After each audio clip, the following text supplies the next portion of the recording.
1. veebruar 2026 Road to the League täna teistkordselt. Plaanis on korraldada seda üritust 2 korda aastas, aga millest on selline muutus, et täna siin ringis ei ole ainult Road to the League'i matšid, vaid ka Eesti meistrivõistluste finaalmatšid? Ausalt öeldes täna ma arvan, et kõrgema taselisemad matšid ongi just Eesti meistrivõistluste finaalmatšid.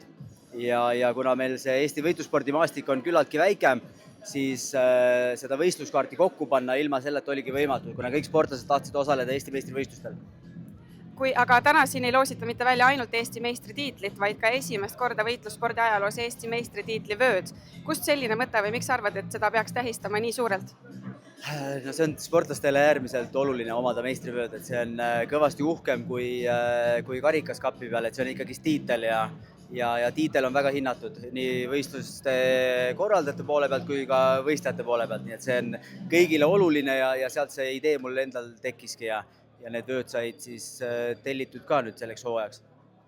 Praegu on selja taga süke väga sportlik ja adrenaliinirohke nädalavahetus, kõik matšid, meistrivõistluste omad ja nüüd see lõpeb siin Road to the League'i ringis. Kuidas sa võtaksid võib-olla selle nädalavahetuse kokku? Milline on Eesti võitlusspordi tase? Nagu ma olen öelnud varasemalt oma intervjuudes ka, et Eesti võitlusspordi tase pidevalt tõuseb iga aastaga.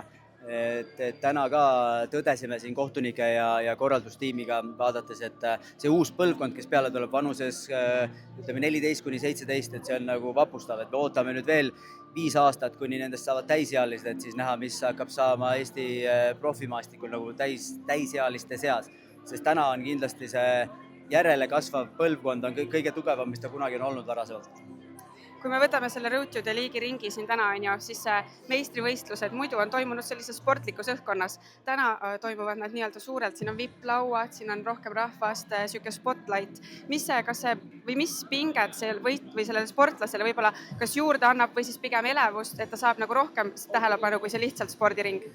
No ütleme, enamus noori on praegu äärmiselt elevil, et eks ole näha, nad saavad selle kogemuse siis kätte, kui nad hakkavad sealt ringi tulema koos muusikaga ja publiku huilgab siin kõrval, et mõne võib-olla see tõmbab krampi, mõnda mitte, ega nad ennem seda ei tea, kui nad selle esimese kogemuse kätte saavad.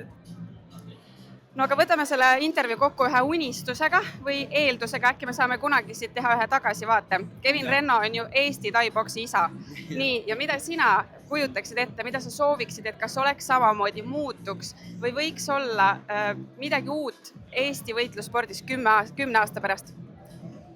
Harrastajaid rohkem ja võistlejaid rohkem loomulikult, et see on see, mis viib seda sporti edasi. Et kui on sul palju harrastajaid, paljude harrastajate sees tuleb rohkem võistlejaid ja kui sul on palju võistlejaid, siis sul on kodumaine tugev konkurents, et see loob selle vundamendi, kus saavad üldse tugevad sportlased kasvama hakata. Et kui ei ole sellist kodumaist tugevat vundamenti, siis on raske kuhugile jõuda ka. Ma küsin ühe küsimuse ikkagi veel. Sina oled küll korraldaja, peakorraldaja, aga kas on keegi, kellele sa täna nüüd paari minuti pärast kõige rohkem pöialt hoiad? Ei hakka nimesid nimetama kõigile. Super, aitäh! Aitäh!